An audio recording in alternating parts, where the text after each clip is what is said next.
Astaghfirullah. Bismillahirrahmanirrahim. Assalamualaikum warahmatullahi wabarakatuh.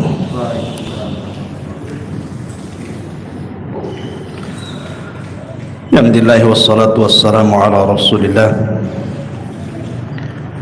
wa ala alihi wa sahbihi wa mawalah wa la hawla wa la quwwata illa billahi wa ba'du. Alhamdulillah, segala puja dan puji hanya milik Allah subhanahu wa ta'ala. Salawat dan salam kita hadiahkan kepada Rasul kita Nabi besar Muhammad sallallahu alaihi wasallam. Pembahasan di malam hari ini biasa kita membahas Qasasul Anbiya, tapi malam ini kita akan membahas tema lain yang sederhana. Sebuah hadis yang dikeluarkan Al-Imam Muslim dalam sahihnya dari Abi Hurairah radhiyallahu an marfu'an, yang sampai kepada Nabi sallallahu alaihi wasallam, thalathatun la yukallimuhumullahu yaumal qiyamah wa la yuzakkihim wa lahum wa la yanzuru ilaihim wa lahum adzabun alim. Syaikhun zanin wa malikun kadzabun wa ailun mustakbirun. Dari Abi Hurairah radhiyallahu an, Nabi sallallahu alaihi wasallam bersabda, 3 kelompok yang tidak akan diajak bicara oleh Allah subhanahu wa ta'ala pada hari kiamat, yang tidak akan dibersihkan oleh Allah pada hari kiamat, bahkan tidak akan dilihat oleh Allah pada hari kiamat, dan bagi mereka azab yang sangat pedih. Yang pertama, syaikhun zanin, orang tua yang sudah renta tapi masih berzina. Yang kedua, wa malikun kadzab, penguasa yang berdusta.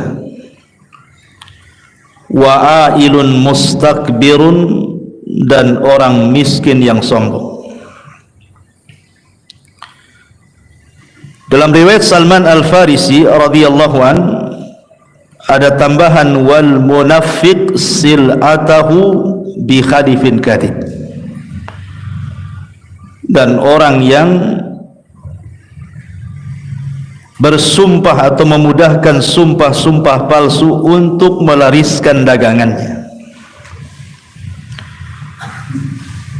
Ma'asyiral muslimin yang dimuliakan Allah subhanahu wa ta'ala, 3 perkara ini adalah 3 perkara yang sangat mengkhawatirkan sekali, karena ancamannya sedemikian banyak dari Allah subhanahu wa ta'ala dan juga Rasulnya. Tidak akan diajak bicara pada hari kiamat, tidak akan dibersihkan, tidak akan dilihat, bahkan bagi mereka azab yang sangat pedih. Berarti sini 4 ancamannya. Pertama, tidak akan diajak bicara oleh Allah subhanahu wa ta'ala. Jangan lagi Allah subhanahu wa ta'ala yang mengajak bicara kita. Terkadang kita bicara dengan orang, kemudian orang itu tidak mau diajak bicara, bahkan memalingkan pandangannya, itu sudah sakit bagi kita. Apalagi Allah subhanahu wa ta'ala yang tidak bicara dengan kita, tentu lebih sakit lagi. Kemudian tidak dibersihkan, Maknanya Allah Subhanahu wa ta'ala sama sekali tidak memandang keimanan kita. Jadi apa yang sudah kita lakukan dari amal-amal soleh di dunia ini, Allah Subhanahu wa ta'ala sama sekali tidak menilainya. Ini kan bahaya. Kemudian wala yang duru ilaihi, yang ketiga, Allah tidak akan melihat. Maksudnya melihat dengan kacamata rahmat. Kalaupun dia melihat kita, maka dengan kemurkaannya. Kita saja ada orang yang kita takuti, kemudian dia memandang kita dengan pandangan ancaman saja sudah takut kita ini, apalagi Allah Subhanahu wa ta'ala. Kemudian Allah juga menyediakan azab yang sangat pedih. Walahum azabun alim, dan bagi mereka azab yang sangat pedih. Siapa mereka ini?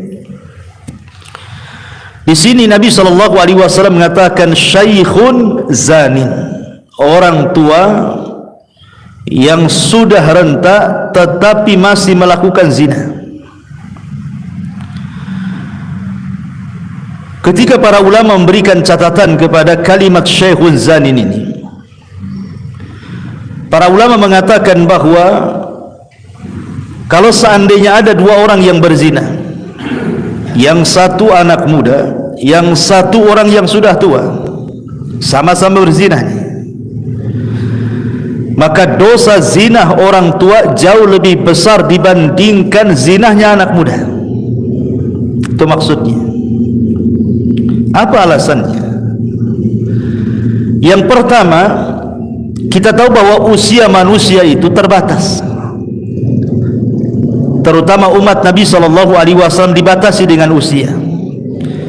Kata Nabi SAW, a'maru ummati bainas sittina wa sab'in, bahwa umur umatku itu berkisar 60 sampai 70 tahun saja. Wa qalilun ma yajuzu dzalik, sedikit orang yang melampaui 70 itu. Ada tetapi tidak banyak. Umumnya orang itu di usia 70 tahun sudah meninggal. Artinya kalau seandainya orang itu usianya sudah 60 tahun atau 50 tahun lebih, artinya dia sudah mengira-ngira usianya. Biasanya orang yang seperti ini harusnya lebih mendekatkan diri kepada Allah Subhanahu wa ta'ala dibandingkan mengumbar syahwatnya, karena dia sudah tahu batas usianya itu. Walaupun dia tidak tahu kapan dia meninggal, tetapi Rasul sudah membatasi seperti itu. Berarti orang yang sudah tua dan berzina, dia tidak tahu diri kalau dia sudah dekat ajalnya. Ini yang pertama. Yang kedua, kalau anak muda berzina itu sudah wajar karena syahwatnya memang besar. Walaupun tetap kita katakan zina itu dosa besar, mau dilakukan siapa saja. Tetapi anak muda melakukan zina itu ada pendorongnya, ada penyebabnya. Karena biasanya anak muda itu masih kencang syahwatnya, sehingga terkalahkan oleh hawa nafsunya, kemudian dia berzina. Lah orang tua ini jangan lagi cerita syahwat yang lemah, pandangannya pun sudah mulai kabur, telinga pun sudah mulai budek, badan pun sudah mulai lemas, syahwat pun sudah tidak ada lagi terkadang. Lalu apa yang mendorong dia berzina kecuali karena buruk akhlak tuh, karena akhlaknya yang buruk.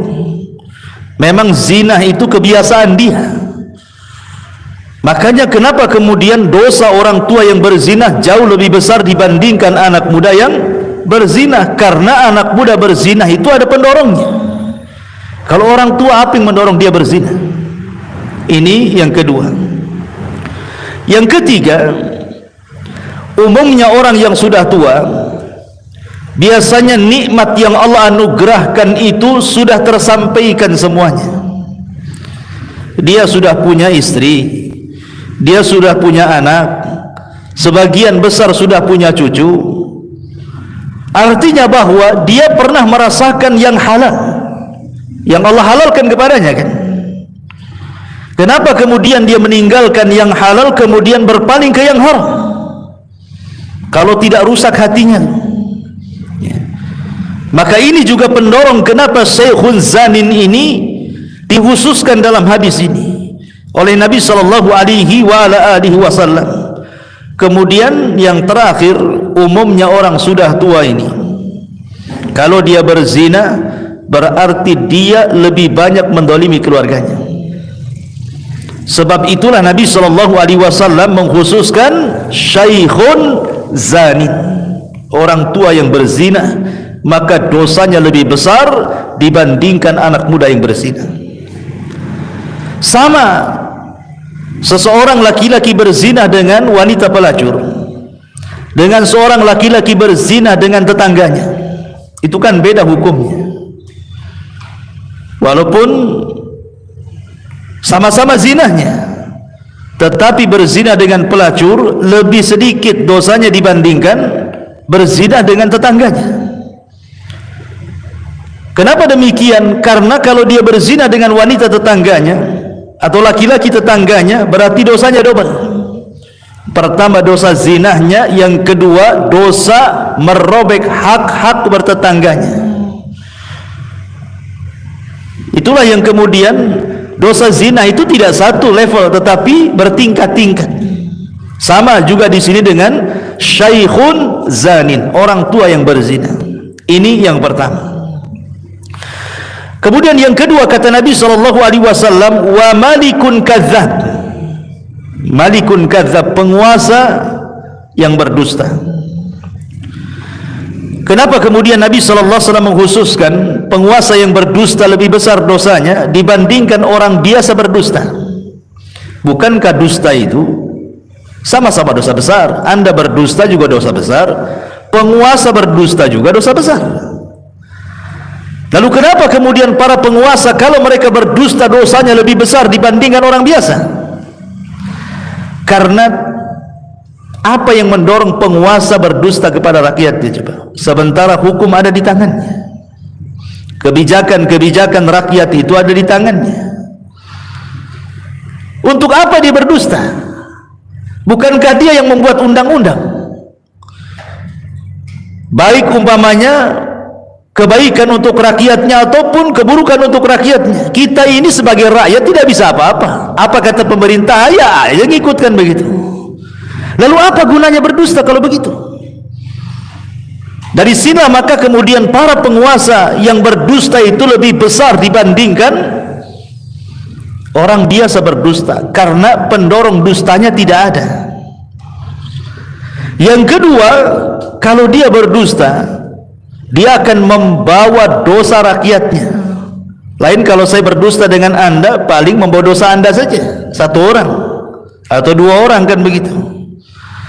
Tapi kalau penguasa berdusta ini, maka dia akan membawa dosa yang akan ditanggung oleh dia dari seluruh rakyat yang dipimpinnya. Makanya ketika Nabi SAW menulis surat kepada raja-raja untuk masuk Islam, contoh saja surat Nabi SAW kepada Herakli, pembesar Romawi. Kata Nabi SAW, aslim taslam, kalau kamu masuk Islam selamat kamu, kalau tidak kau akan menanggung dosa semua rakyatmu, kata Nabi. Itulah konsekuensinya pemimpin yang dusta itu. Tapi kalau pemimpin itu jujur, justru dia mendapatkan pahala rakyatnya.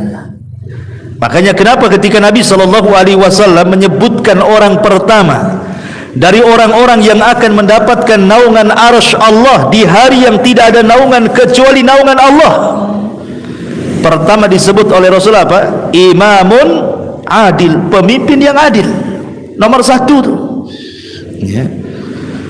Maka dari sini ma'asyiral muslimin yang dimuliakan Allah Azza wa Jalla, Allah khususkan para penguasa dusta ini dosanya lebih besar dibandingkan rakyat yang berdusta. Kemudian yang ketiga, kata Nabi SAW, wa'ailun mustakbir, orang miskin sombong. Ikhwatu fiddin yang dimuliakan Allah Subhanahu wa ta'ala, gimana ceritanya orang miskin sombong? Sudah miskin sombong kan? Sombong itu kan harus ada pendorongnya. Seperti umpamanya Qarun. Kenapa Qarun sombong? Karena kaya. Kalla innal insana la yatgha an ra'ahus taghna. Terkadang ada orang-orang yang kalau Allah buka kekayaan dia melampaui batas. Berarti pendorong sombongnya si Qarun itu karena kekayaannya. Ada yang mendorong dia sombong. Namrud ataupun Fir'aun sombong. Apa yang mendorongnya? Kekuasaan dia. Karena dia punya kekuasaan, makanya dia sombong. Berarti yang mendorong Fir'aun sombong, Namrud sombong itu karena kekuasaannya. Berarti kekuasaan yang mendorong dia menjadi sombong.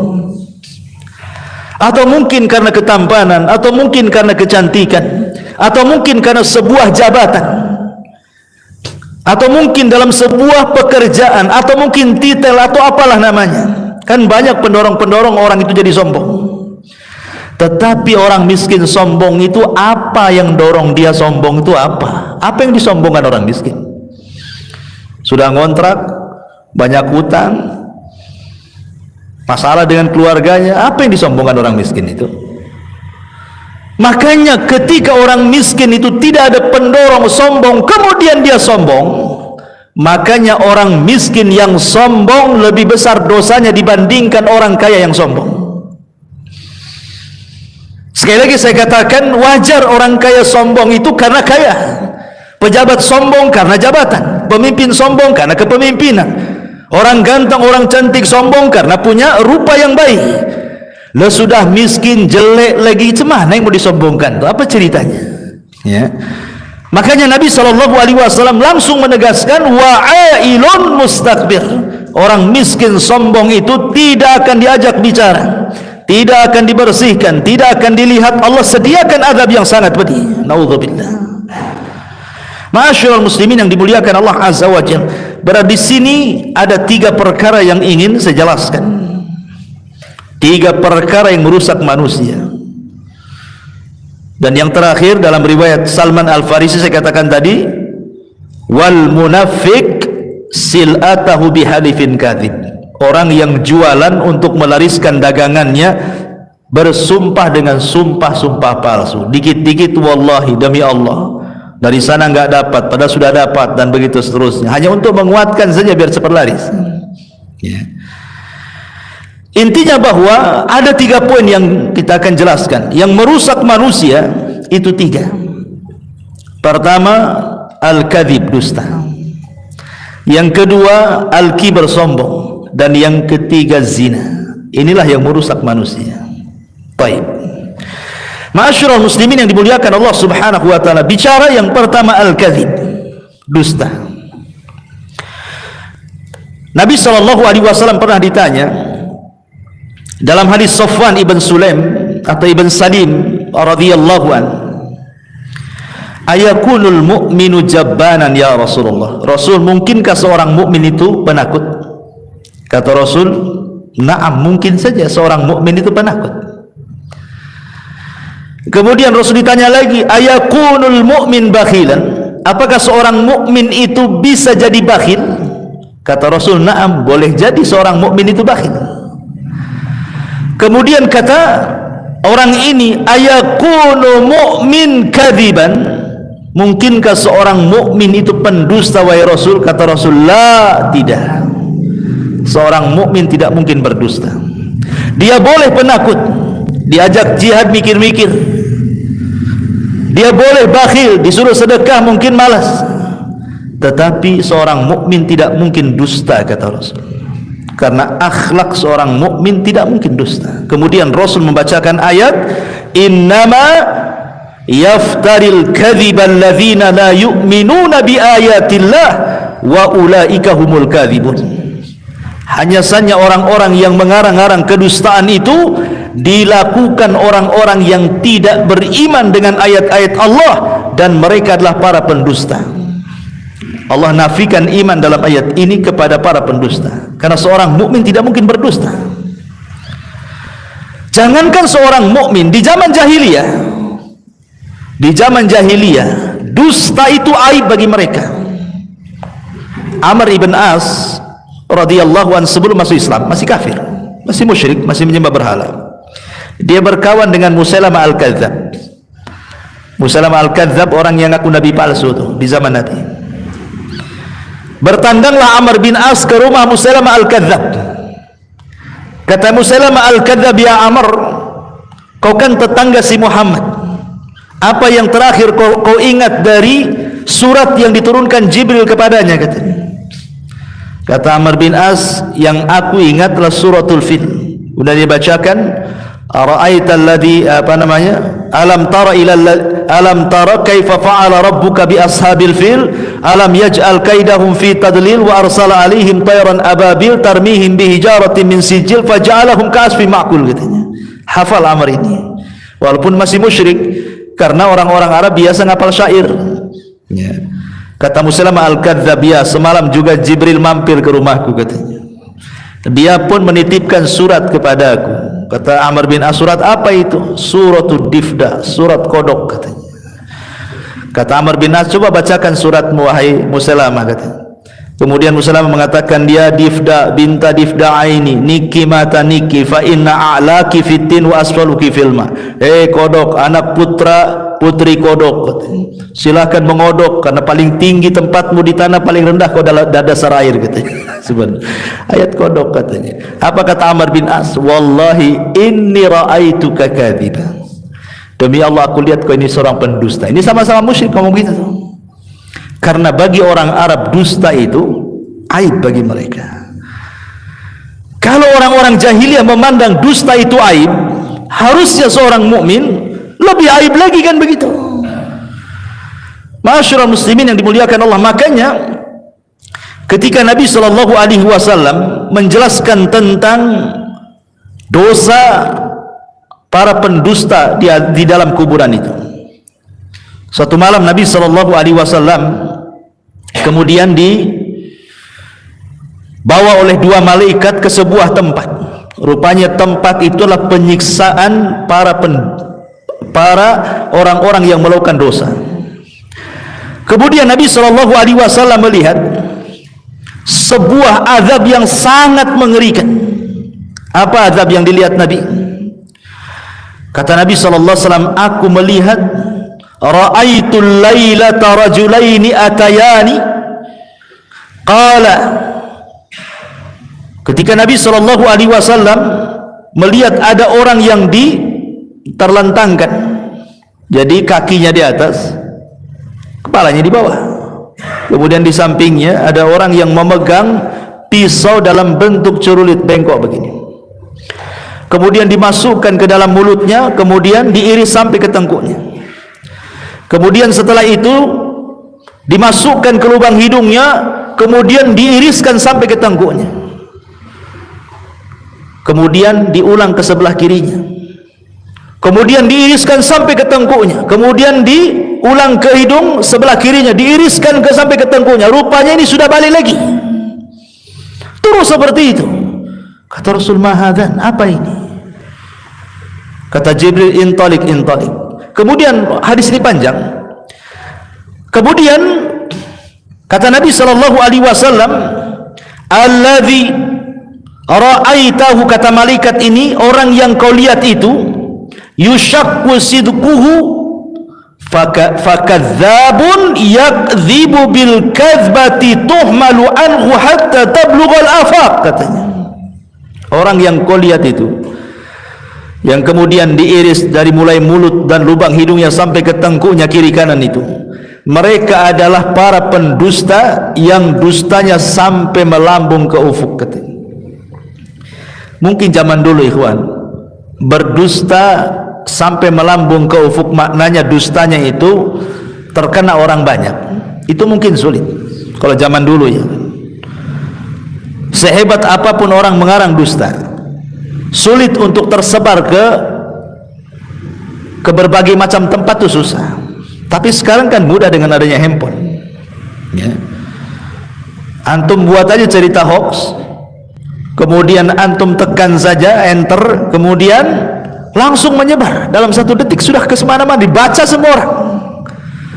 Apalagi tahun-tahun politik, ditunggu-tunggu hoax itu.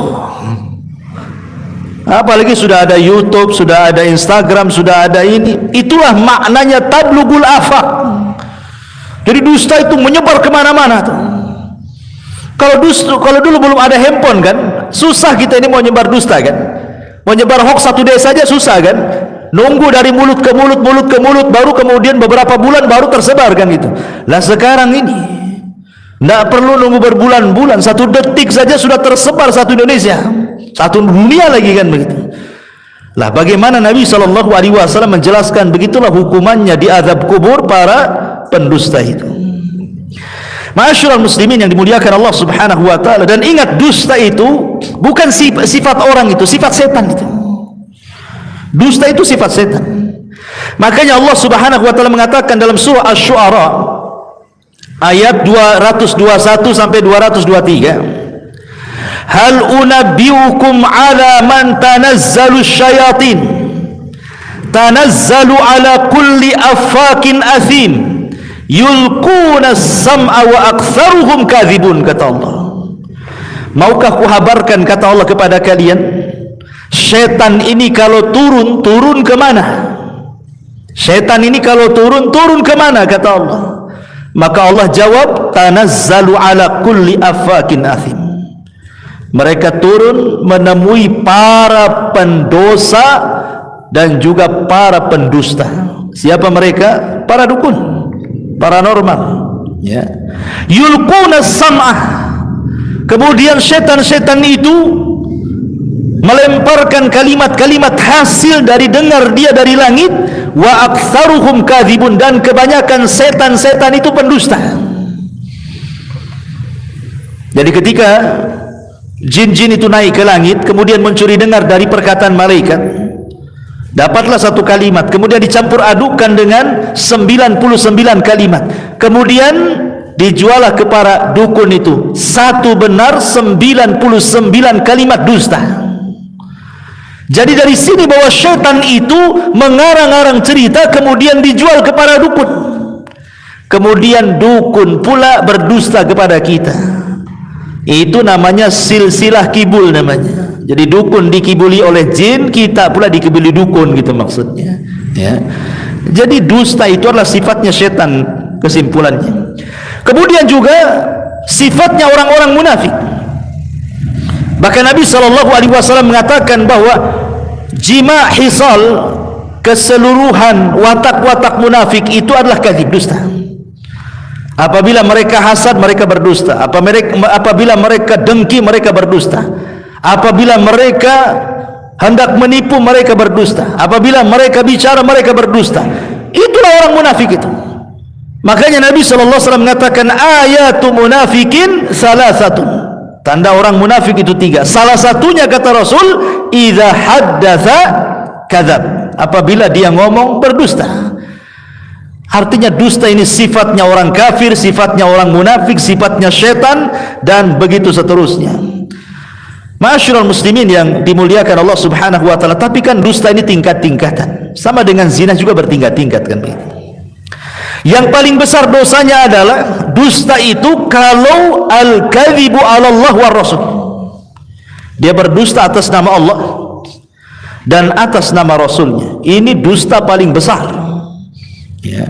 Seperti umpamanya dia menciptakan hukum, Allah mengatakan halal, Allah mengatakan haram, padahal Allah tidak mengatakan ini halal, ini haram. Kita balik hukum Allah. Dan Allah katakan dalam surah An-Nahl ayat 116, Allah mengatakan wala taqulu lima tasifu alsinatukumul kadhiba hadza halalun wa hadza haramun litaftaru 'ala Allahi kadhiba. Maka janganlah kalian mengucapkan sesuatu dan mengatakan ini halal, ini haram, padahal Allah tidak mengatakannya, hanya untuk berdusta atas nama Allah Subhanahu wa taala. Kemudian yang kedua, atau mungkin dia tidak mengatakan seperti itu, merubah-rubah ayat-ayat Al-Quran, yang halal diharamkan, yang haram dihalalkan, dan begitu seterusnya. Boleh jadi mungkin dia mentafsirkan Al-Quran yang bukan tafsirnya dengan kedustaan karena hawa nafsunya. Atau mungkin dia membuat sebuah riwayat hadis yang dinasabkan kepada Rasul, yang kemudian hadis itu hadis maudhu, hadis palsu. Atau mungkin sudah ada hadis palsu kemudian disebarkannya. Itu sama dengan berdusta atas nama Rasul. Betapa banyak para duat, para dai yang mereka tidak paham dengan hadis-hadis Rasul, berceramah tiba-tiba mengeluarkan hadis-hadis maudhu. Kata Nabi SAW dalam sebuah hadis, "Man kadzaba alayya muta'ammidan falyatabawwa maq'adahu minan nar." Siapa yang sengaja berdusta atas namaku, silahkan tempat duduknya di neraka. Kan banyak itu para duat. Kalau kita menyampaikan hadis dan ini hadis palsu, jelaskan ini hadis palsu. Jangan dilempar begitu saja karena masyarakat tidak paham. Akhirnya masyarakat mengimani sesuatu yang tidak boleh diimani. Ini yang pertama. Yang kedua, al-kadhibu 'alan nas, berdusta kepada manusia seperti orang-orang munafik. Mereka berdusta. Allah mengatakan dalam Al-Quran seperti dalam surah Al-Munafikun, "Nashhadu innaka la Rasulullah," kami bersaksi bahwa engkau adalah Rasulullah. Maka Allah Subhanahu wa taala bantah, tidak, engkau tidak sedang bersaksi dia Rasul. Kenapa? Wallahu ya'lamu innaka la Rasul wallahu yashhadu innal munafiqina lakadzib. Di ujung ayat Allah mengatakan innal munafiqina lakadzibun. Para orang-orang munafik itu adalah para pendusta. Kemudian yang ketiga, al-kadzibu fi hadithi bainan nas, berdusta ketika bermuamalah bersama manusia. Dan itu paling banyak di masyarakat itu. Orang-orang yang suka berdusta di masyarakat itu paling banyak. Datang orang yang nagih hutang, itu yang sering di masyarakat. Nanti orang tuanya bilang sama anaknya, bilang bapak tak ada. Anak ini pula bego, ngomong sama debt kolektornya, bapak tadi ngomong, dibilang katanya tak ada katanya. Apa enggak berang tuh debt kolektornya itu. Intinya bahwa ini paling banyak di masyarakat adalah ketika mereka berbicara suka berdusta. Kemudian yang keempat, al-kadzib li idhakin nas, ini para pelawak, berdusta untuk membuat orang tertawa. Hati-hati ya. Kadang-kadang saya tidak paham kenapa profesi-profesi para pelawak itu dengan bangganya mereka melawak. Kemudian dalam lawakannya mereka berdusta hanya untuk mendapatkan tertawaan manusia. Ini dosa besar. Nabi SAW mengatakan wail, bayangkan diawali dengan kalimat wailun, kata Rasul. Wailun lilladzi yuhadditsu bil hadithi liyudhika bihil qaum fayakdzib. Wailun lahu kata Rasul. Neraka wel. Tahu wel itu sebuah lembah di dasar jahanam yang sangat dalam, yang sangat hitam, yang sangat busuk. Itulah wel. Sebuah lembah di neraka jahanam itu disebut wailun. Di Quran banyak, wailun lil mutaffifin, wailun likulli afakin azim, wailun likulli humazatil lumaza, banyak dalam Quran ya. Wailun, lembah di neraka jahanam untuk siapa? Untuk orang yang mereka berbicara, kemudian pembicaraannya itu meniatkan untuk supaya sebuah kaum mentertawakan pembicaraannya, kemudian dia berdusta. Jadi dia melawak kemudian berdusta supaya orang tertawa. Well, kata Nabi 3 kali, wailun lahu katanya. Nauzubillah ya. Kemudian juga yang nomor 5, al-mubalaghatu fil itra' wal madah, atau orang terlampau menyanjung orang. Di zaman dulu banyak orang-orang yang ingin mendekati para pemimpin, para khalifah, sehingga kemudian melantunkan syair-syair walaupun harus berdusta, yang penting khalifah senang. Para penjilat ya. Dan itu juga banyak di masyarakat kita. Apabila kita menjagokan pamannya pemimpin tertentu, kemudian memuja-muji, kemudian di-share di shot ataupun di YouTube atau di apa kan, memuji dengan berlebihan kan, padahal berdusta. Oh, si anu itu sudah ini yang sudah dilakukannya selama menjadi pemimpin begini. Nggak ada sebenarnya. Ya ada, tapi sebagian tidak ada. Tapi dia berdusta hanya untuk kemudian kampanye ke sana kemari itu. Ini tidak boleh seperti ini dusta juga, dosa besar. Apa yang Anda cari dari dusta itu sebenarnya? Ya. Kemudian yang nomor 6, al-kadhibu atau kadhibut tajir fi bayani sil'atihi. Ini juga banyak di pasar-pasar. Dustanya para pedagang biasanya ya, untuk melariskan dagangannya, maka dia rela menyembunyikan aib dagangannya itu supaya laris. Dan itu umum di pasar-pasar. Karena pasar itu sendiri adalah tempat perangnya setan. Kata Nabi sallallahu alaihi wasallam, syarrul makan aswaquha, seburuk-buruk tempat itu pasar-pasarnya. Tidak ada di dunia tempat yang paling buruk melebihi pasar. Disitulah syaitan menancapkan bendera perangnya. Kenapa demikian? Karena tidak ada dosa di luar pasar kecuali ada di pasar.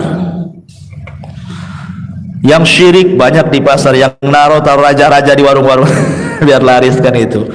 Dunia perdukunan itu perang di pasar itu. Yang hasad di pasar, yang dengki di pasar, yang maki-maki, yang merendahkan, yang gibah, semua di pasar ada. Ya. Makanya berlindunglah kalau orang masuk pasar itu.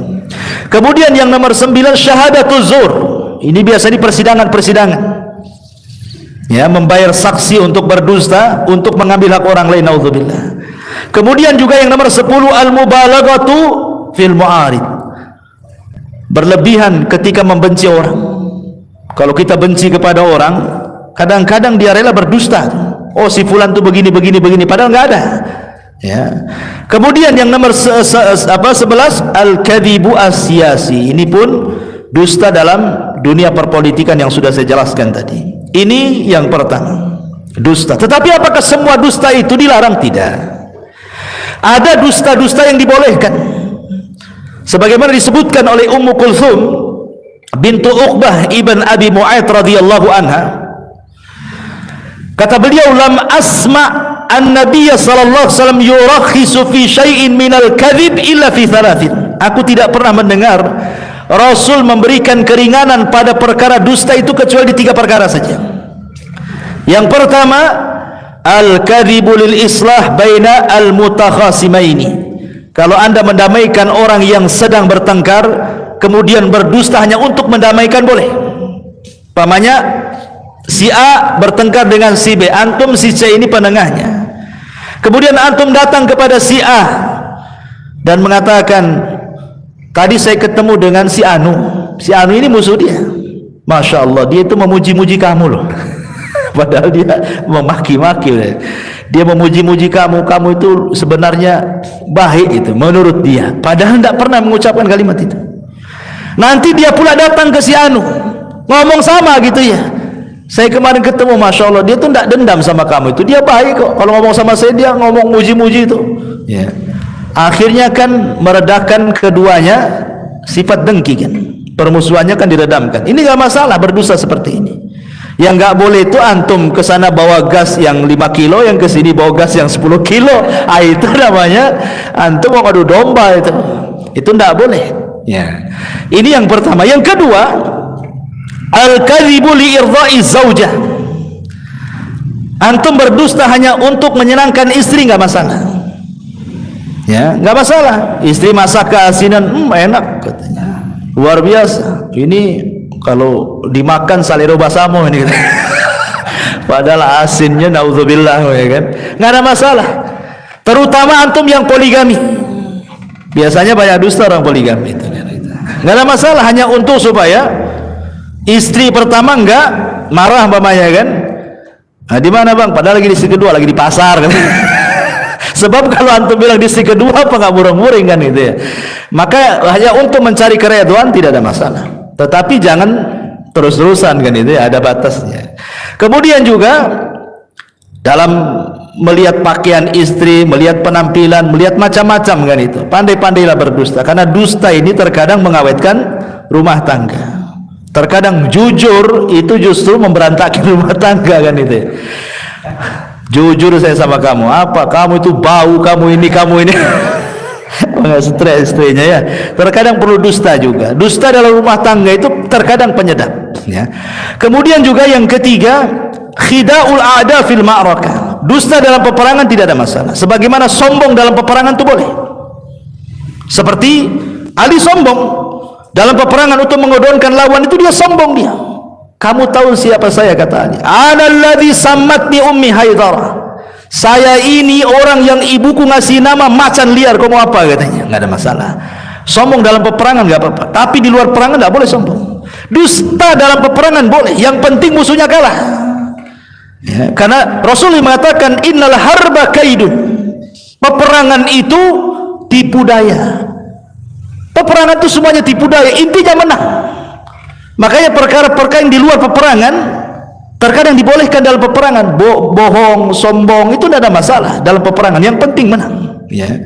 Ini hanya 3 perkara dibolehkan seseorang itu berdusta. Atau yang keempat, ada yang menambah, untuk menjaga darah seorang muslim. Ya, menjaga darah seorang muslim. Dia dikejar mau dibunuh, sembunyi di rumah antum. Ya, kemudian tanya yang bunuh, mana dia? Nggak ada, padahal di kamar, kan itu ya. Itu juga dibolehkan, wallahu a'lam. Baik, ini yang pertama, al-kadhib, dusta. Saya pernah terbaca fatwa daripada Syekh bin Baz ketika beliau ditanya tentang bagaimana seorang orang tua yang menceritakan sebuah kisah, yang kisah itu kisah fiktif, kisah nggak ada ceritanya, nggak ada nyatanya, lain dengan kisah para nabi kan jelas, kisah para sahabat, kisah orang-orang soleh. Ini enggak, dia hanya bercerita, ngarang-ngarang cerita. Ya, seperti kisah si kancil sama si buaya itu kan, si kancil dengan Pak Tani, itu apalah kisah-kisah desa itu. Diceritakan kepada anak supaya mentarbiah anak. Maksudnya supaya anak itu jadi baik, jadi berbuat baik sama orang tuanya. Tapi kisah yang diceritakan itu fiktif. Beliau ditanya bagaimana hukumnya gitu ya. Beliau mengatakan tetap itu dikatakan dusta dan tidak boleh dikatakan halal. Tetapi apakah kemudian dalam niat tarbiyah ini dibolehkan atau tidak? Beliau mengatakan masih dipelajari gitu ya. Artinya bahwa sekelas Syekh bin Baz, seorang alim saja, beliau wara' dalam memfatwakan apakah itu boleh atau tidak, kan gitu ya. Apalagi kita gitu. Ya, maka jangan mudah-mudah kemudian seseorang itu memberikan fatwa, kemudian fatwanya itu ternyata tidak berdasar atau agak-agak menurut dia gitu ya. Mungkin agak-agak jawabannya kayak gini. Nggak boleh. Agama ini jangan main agak-agak, harus pasti, karena kebenaran itu ada tolak ukurnya, Al-Quran dan Sunnah ya. Ma'asyiral muslimin yang dimuliakan Allah Azza wa Jalla. Yang pertama. Yang kedua, sombong atau al-kibar. Nabi SAW mengatakan dalam sebuah hadis, yuhsyarul mutakabbiruna amsalaz zar yaumal qiyamah fi suratir rijal yaghshahumuz dhullu min kulli makanin yusakuna ila sijnin fi jahannam ila akhiril hadis. Kata Nabi SAW, nanti pada hari kiamat orang-orang yang sombong di bumi itu akan dikumpulkan dan akan dibentuk seperti zar. Zar itu kecil sekali, seperti semut. Jadi orang yang sombong di dunia itu dikecilkan badannya seperti semut. Kemudian dia akan terseok-seok karena takut diinjak orang-orang besar. Coba bayangkan bagaimana Allah Subhanahu wa taala menghinakan para orang-orang sombong ini. Ketika di dunia merasa besar, di akhirat Allah kecilkan badannya sehingga terseok-seok dia, takut diinjak orang. Begitulah al-jaza min jinsil amal. Balasan itu disesuaikan dengan amalannya. Makanya dulu saya ceritakan kepada antum tentang seorang alim namanya siapa itu? Ibnu Dinar, Malik ibn Dinar rahimahullahu taala.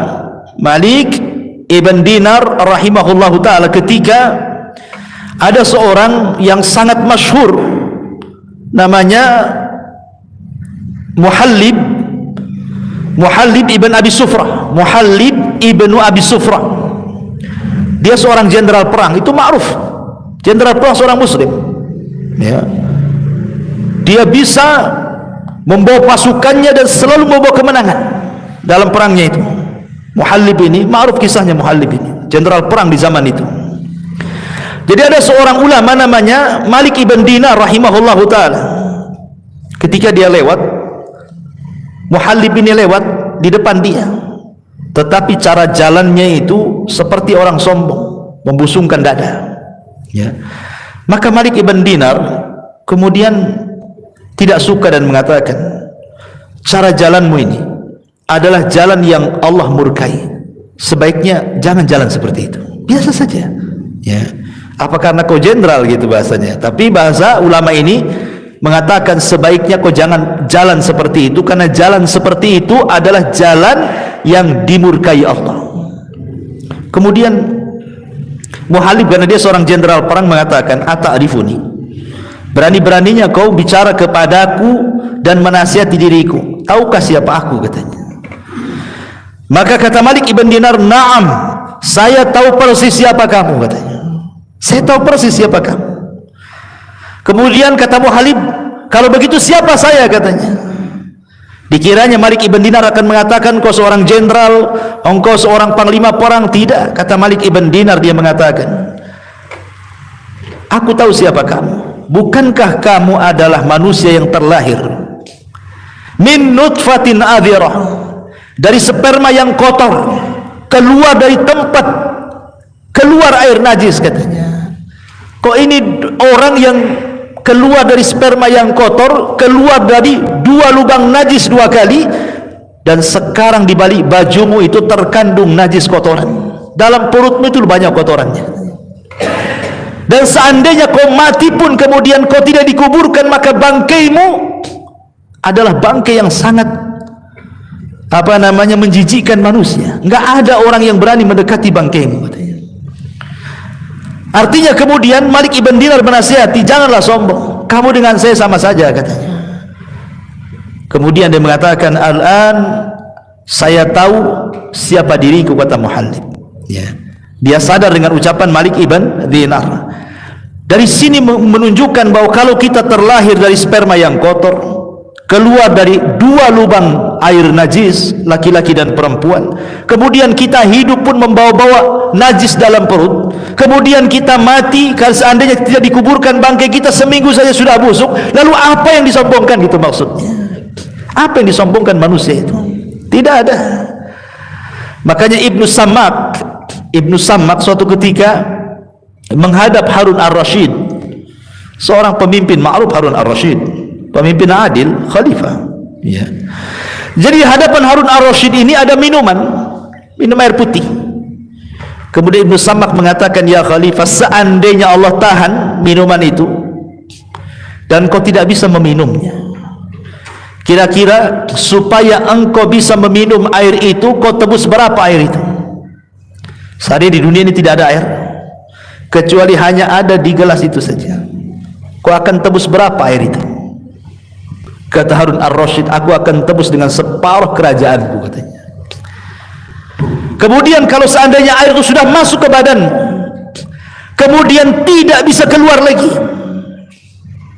orang tidak bisa kencing, otomatis jadi penyakit, kan begitu. Bisa mati orang. Kira-kira supaya bisa keluar dari perutmu itu air itu, kau berani bayar berapa? Kata Harun ar-Rasyid, aku bayar dengan seluruh kerajaanku, katanya. Lihat, satu kerajaan yang dimiliki Harun ar-Rasyid tidak sebanding dengan 1 gelas air. Lalu apa yang disombongkan, gitu maksudnya. Kalau dunia ini tidak lebih daripada segelas air, ya. Makanya ketika Allah Subhanahu wa taala menceritakan tentang kisah orang-orang yang sombong dalam Al-Quran, lihat akibat mereka. Seperti Qarun saja, kan, fa khassafna bihi wa bidarihil ardh, kami tenggelamkan Qarun dan seluruh kekayaannya. Lihat Fir'aun, fa aghraqnahu, kami tenggelamkan dia. Lihat Namrud, dihukum 40 tahun, dimasukkan 1 ekor nyamuk ke lubang hidungnya, bersarang 40 tahun di otaknya. Namrud tersiksa. Matinya Namrud itu gara-gara dipukul sendal. Namrud itu mati gara-gara dipukul sendal, ya. Kenapa? Untuk menghilangkan binatang yang ada di kepala, seekor nyamuk loh, bersarang di otaknya 40 tahun. Dia minta kepada pembantunya setiap hari dipukul sandal. Tapi Allah Subhanahu wa taala tidak keluarkan sebagai azabnya, akhirnya mati gara-gara sandal.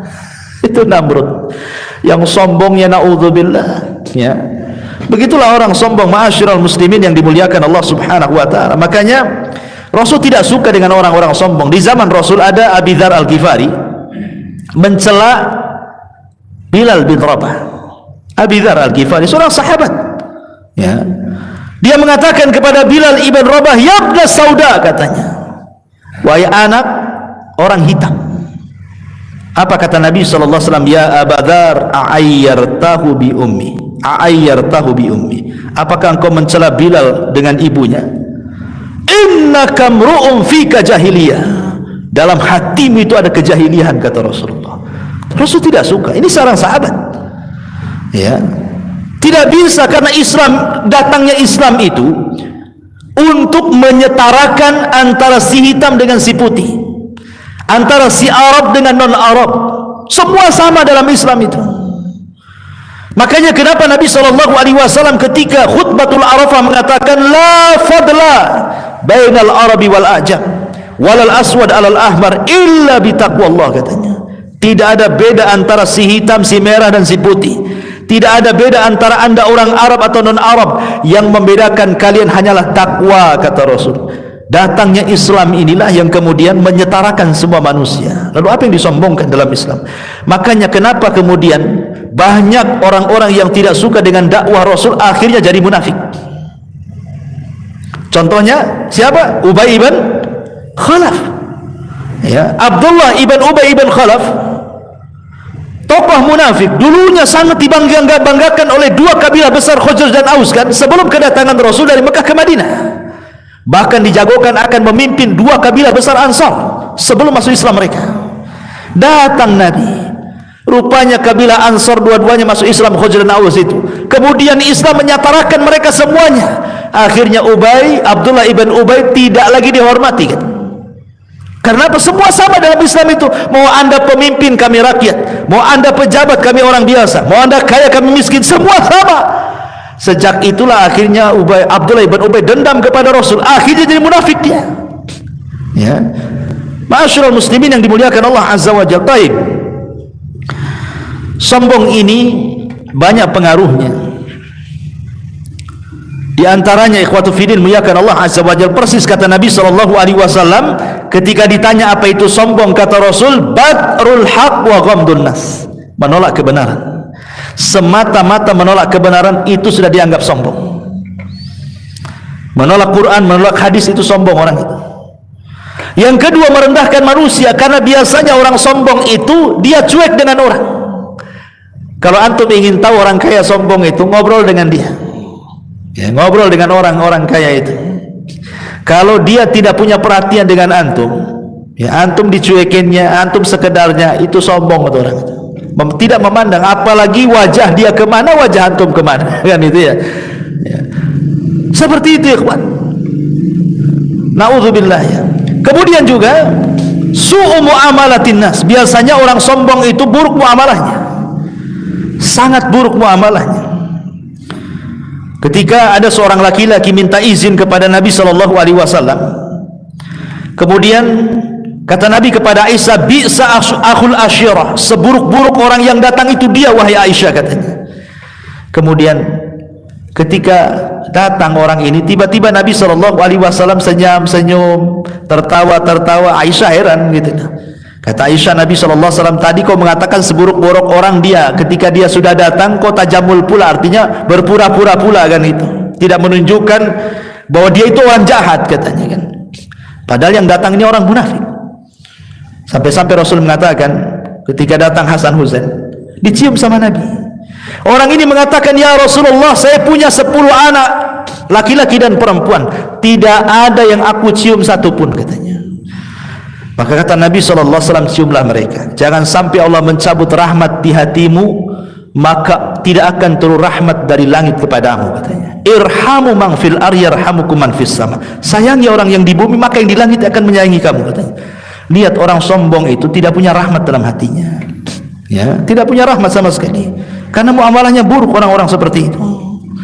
Makanya kenapa Nabi SAW sangat mengajarkan tawadu dan membenci kesombongan.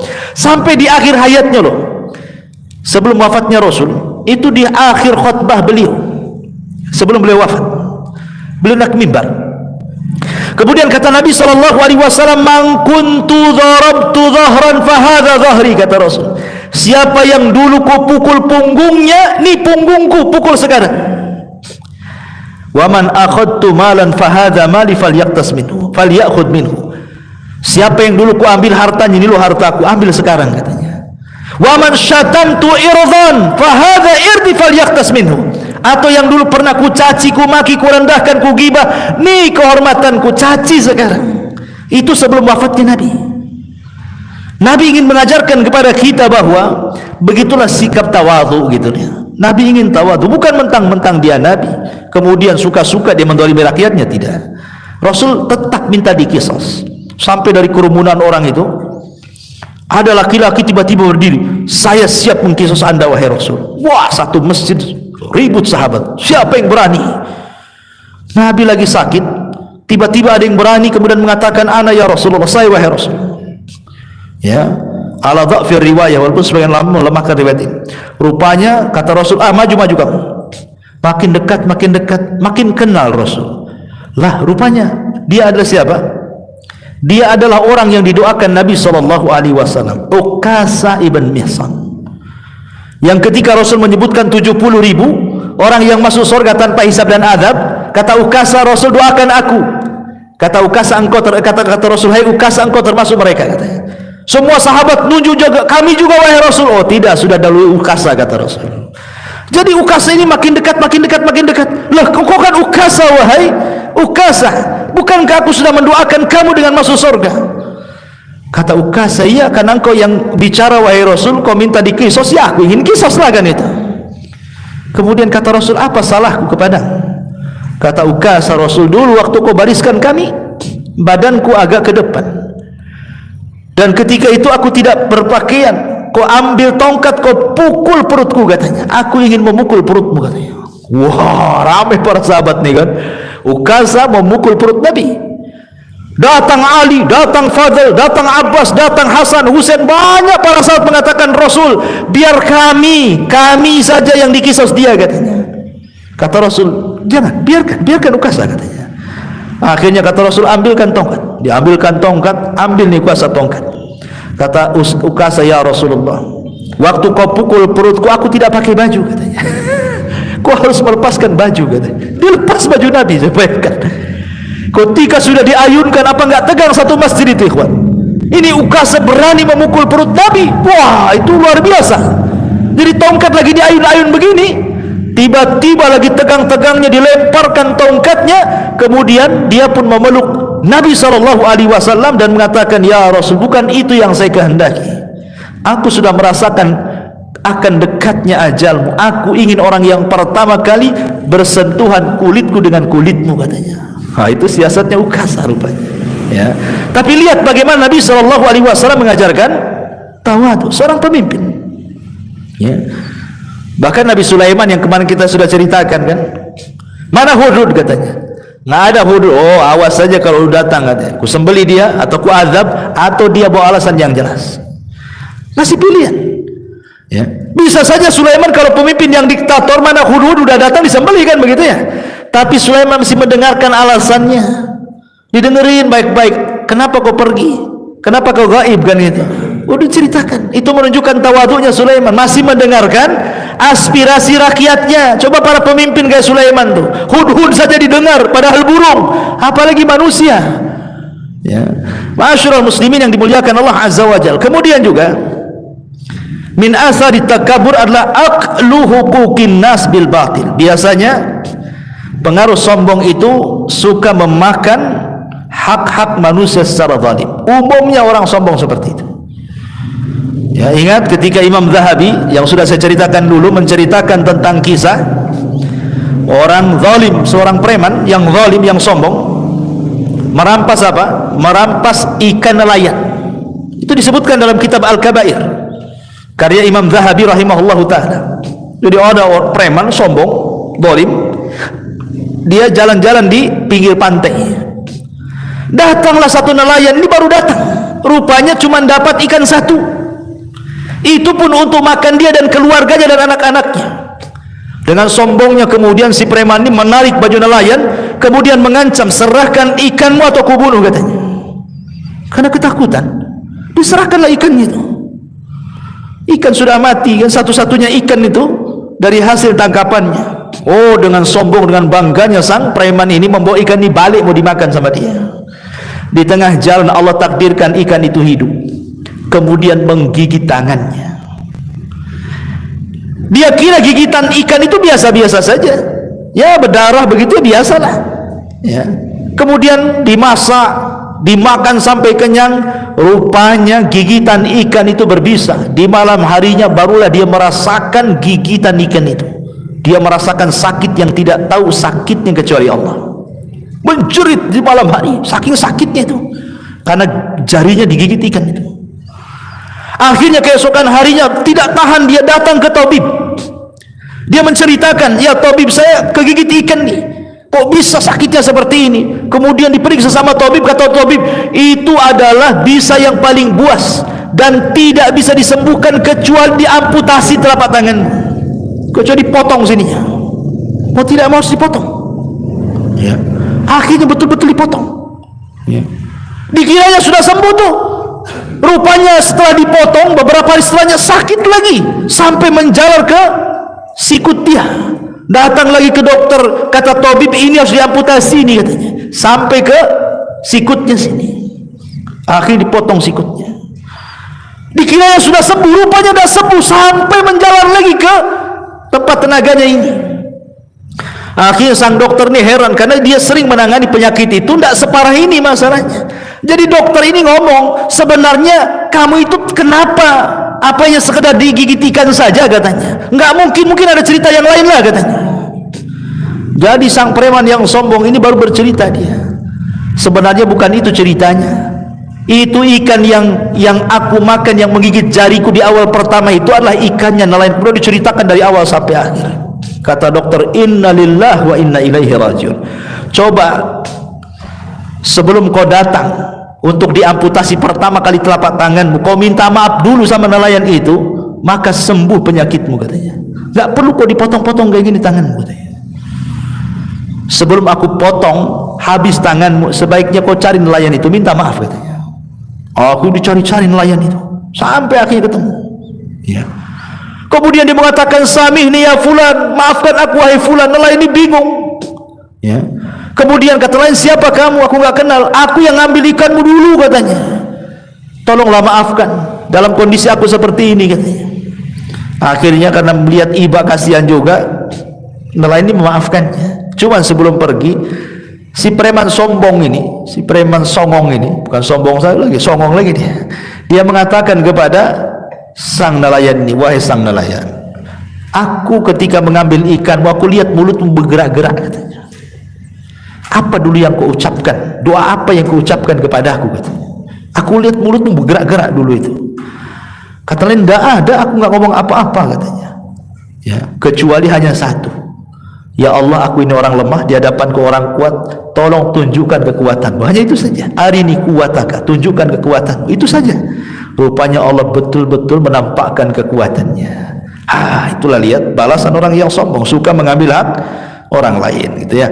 Ini yang kedua. Kemudian yang terakhir, az-zina. Ma'asyiral muslimin yang dimuliakan Allah Subhanahu wa taala. Al-Imam Al-Makhul, seorang ahli tafsir. Kalau antum baca kitab tafsir, banyak perkataan Makhul rahimahullahu taala. Ketika dia mentafsirkan surat Al-Hujurat ayat 4, laha sab'atu abwab, bahwa neraka itu memiliki laha sab'atu abwab, surga itu memiliki 7 pintu dan neraka itu memiliki 8 pintu. Apa kata beliau? Yajidu ahlun nar yajidu ahlan nar raihatan muntinatan. Jadi ketika Allah menyebutkan tentang 7 pintu sorga, jadi penduduk sorga itu mereka mencium bau penduduk neraka yang sangat busuk sekali. Fayaqulun, maka mereka pun mengatakan, bau siapa ini kok bau sekali? Ya, fayuqalu lahu, maka dikatakan kepada mereka, hadhihi rihu furujiz zina, Inilah bau busuk yang keluar dari kemaluan-kemaluan para pezina. Coba, penduduk sorga mereka mencium bau yang luar biasa. Kemudian dikatakan ini bau apa? Ya. Kemudian dikatakan itulah bau dari kemaluan-kemaluan para pezina dari neraka, katanya. Ya, bagaimana busuknya para pezina pada hari kiamat. Ya. Ma'asyiral muslimin yang dimuliakan Allah Azza wa Jalla, bahkan disebutkan dalam hadis Ibnu Umar radhiyallahu an, ketika Nabi sallallahu alaihi wasallam menasihati orang-orang Muhajirin, salah satunya kata Nabi SAW dalam nasihat beliau, lam tadharil fahisha fi qaumin qattun hatta yu'linu biha illa fasha fihimut ta'un wal auja allati lam takun madat fi aslafihimul ladzina madaw.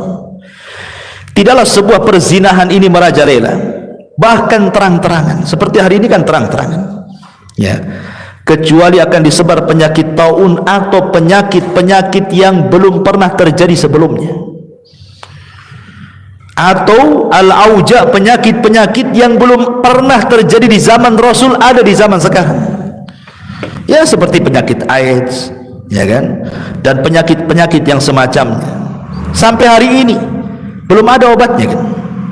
Padahal para profesor, para penemu, para orang cendikiawan, orang-orang ahli kesehatan dunia, ya, mereka sudah meneliti di lab-lab hebat mereka, baik di Jepang sampai ke barat, belum ada obatnya sampai hari ini. Kenapa tidak ditemukan obat? Bukankah Allah menurunkan penyakit, Allah juga turunkan obatnya? Kenapa untuk penyakit ini tidak ada obatnya, kan? Ya. Sebenarnya kita katakan bahwa berkumpulnya kalian wahai para profesor, para dokter untuk menemukan obat ini percuma saja sebenarnya. Karena yang sedang Anda lawan itu bukan melawan penyakit, bukan melawan bakteri, bukan. Yang Anda sedang lawan itu Allah Subhanahu wa taala. Kalau melawan bakteri boleh jadi mungkin bisa ditemukan obatnya. Corona ada obatnya, ya kan? Tetapi yang sedang Anda lawan ini bukan siapa-siapa, Allah. Sekalipun kemudian ditemukan obatnya, Allah kirim lagi tentaranya yang lain, kan? Bakteri yang lain yang lebih ganas daripada AIDS, kan? Bisa saja terjadi. Tentara Allah itu di mana-mana. Ya. Makanya Nabi SAW 14 abad yang silam sudah mengatakan, kalau itu sudah terang-terangan, namanya LGBT, perzinahan, homoseksual dan yang semacamnya, ingat, akan dikirim berbagai macam penyakit yang belum ada di zaman Rasul, ada di zaman kalian, katanya. Dan itu sudah terbukti, ya. Ma'asyiral muslimin yang dimuliakan Allah Azza wa Jalla. Makanya kenapa kemudian Nabi SAW mengatakan, ma min dzambin ba'da syirki a'zam indallah min nutfatin wada'aha rajulu fi rahimin la yahillu lahu. Kata Nabi SAW, tidak ada dosa setelah kesyirikan yang lebih besar di sisi Allah dibandingkan satu tetes air mani yang diletakkan seorang laki-laki kepada seorang rahim wanita yang bukan halal padanya. Hadis ini dikeluarkan dalam Kanzul Ummal oleh Ibnu Abi Dunya rahimahullahu ta'ala. Bahkan disebutkan dalam kitab Al-Awsat oleh Imam At-Tabrani, Nabi SAW mengatakan, iyyakum waz-zina fa inna fihi arba' khisalin. Hati-hati jangan berzina, karena dalam zina itu ada 4 perkara. Yang pertama, yadhhabul baha anil wajhi, hilang, ya, kecerahan wajahnya. Yaqta'ur rizqa, terputus rizkinya. Wa yaskhatur rahman, murkanya Allah akan datang kepadanya. Wa yusabbibul khulud finnar, menyebabkan kekalnya orang ini di neraka. Bukan kekalnya seperti orang syirik, tidak, saking lamanya. Pezina itu lama di nerakanya, susah keluarnya. Dia tidak akan dikekalkan, tapi lama sekali itu maksudnya. Ya, yang dimaksud kekal itu ada 2, ada kekal yang tidak bisa keluar seperti orang-orang musyrik dan kafir, ada kekal saking lamanya, itu disebut kekal, itu maksudnya. Ya, hadis ini dikeluarkan oleh Imam At-Tabrani dan yang lainnya. Kenapa demikian? Karena merusak banyak perkara. Pertama, merusak aturan rumah tangga. Betapa banyak gara-gara selingkuh bermasalah rumah tangga. Yang kedua, doyaun nasab, hilang nasab. Anak-anak hasil zina akhirnya tidak dinasabkan kepada bapaknya, tidak mendapatkan hak waris, tidak mendapatkan hak mahram, tidak mendapatkan hak wali. Subhanallah. Dan dia bagikan orang lain dengan bapaknya. Tidak diakui. Dalam Islam tidak diakui. Jadi hilang nasabnya. Ya. Kemudian juga Imam Ibnul Qayyim rahimahullah ta'ala sampai mengatakan, lihat bagaimana Islam ketika menghukum hudud, had pezina itu berbeda dengan hukum hudud yang lainnya. Khusus untuk hukuman pezina, ya. Pertama, bahwa kata Imam Ibnul Qayyim rahimahullahu taala, al-qatlu fihi bi ashna'il qatalat, membunuhnya dengan seburuk-buruk pembunuhan. Kalau membunuh, ya paling dipenggal saja lehernya, ya kan, mati cepat kan. Tapi kalau pezina ini, kalau dia muhsan kemudian dirajam, itu bukan sekali lempar mati, pakai batu kecil lagi. Dia merasakan luar biasa sakitnya kan. Lama dia matinya, sakitnya lebih lama gitu. Yang kedua, kata Imam Ibnul Qayyim rahimahullahu taala, tidak boleh ada kasih sayang ketika menghukumnya. Dihilangkan perasaan kasih sayang, harus tega. Enggak boleh ada kasih sayang ketika melempar batu itu. Betul-betul harus tega kita melemparnya. Kemudian yang ketiga, kata Imam Ibnul Qayyim rahimahullahu taala di sini, juga ketika dalam menuduh orang berzina, saksinya lebih banyak, harus 4. Ya, saksi orang menuduh zina itu harus 4. Kalau saksi nikah cukup 2 saja, ya kan? Atau pokoknya kalau berkaitan dengan harta seperti jual beli dan yang lainnya, cukup 2 laki-laki, atau 2 perempuan 1 laki-laki, atau 1 laki-laki 1 sumpah. Ya, seperti orang menuduh, sebagaimana Rasul mengatakan apa? Al-bayyinatu 'alal mudda'i wal yaminu 'ala man angkar. Orang yang menuduh datangkan bukti, orang yang dituduh cukup bersumpah, kan begitu. Jadi kalau saya mencuri harta kamu, mana saksinya? Oh, ini saksinya, ya kan? Harus 2 orang, minimal 2 orang laki-laki. Kalau tidak ada, 2 perempuan 1 laki-laki. Kalau tidak ada, 1 laki-laki 1 sumpah. Dan itu ya. Tapi kalau zina tidak, harus 4. Nah, itu menunjukkan berbeda hukuman hudud zina itu dengan yang lainnya. Kenapa? Karena memang perbuatannya sangat tercela sekali. Bukan berarti di zaman Rasul tidak ada pezina, ada, tapi kan tidak terang-terangan. Ya, seperti contoh seumpamanya seorang wanita di zaman Nabi SAW, ada seorang wanita dari kabilah Ghamidiyah. Dia berzina dengan seorang laki-laki dari kabilah Ma'is, seorang budak. Akhirnya hamil, kemudian datang kepada Rasulullah. Itu kan berarti di zaman itu juga ada perzinahan kan. Tapi kan tidak terang-terangan. Ya. Wanita ini pun dia mengaku, dan ngaku itu sekuat-kuatnya bukti, tidak perlu saksi. Kalau orang ngaku ngapain pula ada saksi kan? Udah ngaku. Mengatakan Rasul, zanaitu fatahirni, saya sudah berzina, bersihkan saya.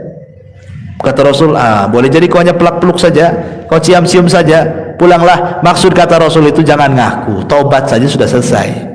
Cuman wanita ini betul-betul ingin bersihkan jiwanya. Rasul, kalau tidak percaya sudah hamil ini. Nih, ada di sini anaknya. Ya. Oh, kata Rasul gini saja, kamu lahirin dulu anakmu, baru kau kembali lagi. Seandainya dia tidak balik, tidak akan dicari Nabi. Ya. Tapi karena wanita ini betul-betul ingin tobat, habis lahir anaknya, datang bawa bayi dia. Rasul, zanaitu fatahirni. Rasul, nih bayinya. Kau kan menyaratkan bayinya harus lahir. Ini sudah lahir, tolong rajam saya, katanya. Kata Rasul, oh enggak bisa. Ini disusui dia 2 tahun. Pulang kamu. Maksudnya jangan balik gitu, udah tobat saja gitu ya. Itu bagaimana rahmatnya Islam. Tapi memang dasar wanita ini ingin tobat betul-betul, sudah 2 tahun. Datang dia bawa anaknya. Nih, anak saya sudah 2 tahun lahir Rasul. Zanaitu fatahirni, tolong rajam saya, katanya. Kata Rasul, ada enggak yang mengkafir dari keluargamu? Ada, ini bibi saya, paman saya, katanya. Dia sudah siap mengkafir saya. Akhirnya karena dia yang minta, dirajam wanita ini.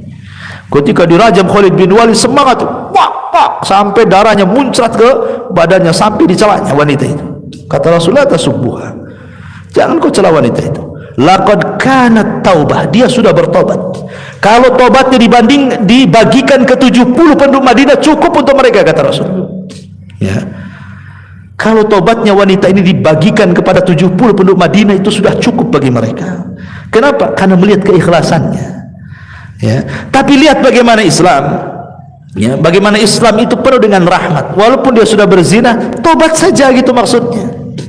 Dan kalau sudah bertobat bukan dikatakan pezina lagi, nggak boleh. Kalau dulunya dia pezina kemudian bertobat, jangan dibilang pezina, tidak. Dia sudah tobat, dia jadi wanita baik-baik lagi. Karena tobat itu menghapuskan dosa yang sebelumnya, sebagaimana Islam juga menghapuskan dosa kekufurannya. Nah, inilah di antara 3 dosa yang disebutkan dalam hadis Nabi sallallahu alaihi wasallam. Wallahu a'lam bishawab. Subhanakallahumma bihamdika asyhadu an la ilaha illa anta astaghfiruka wa atubu ilaik. Wallahu ta'ala alam. Assalamualaikum warahmatullahi wabarakatuh.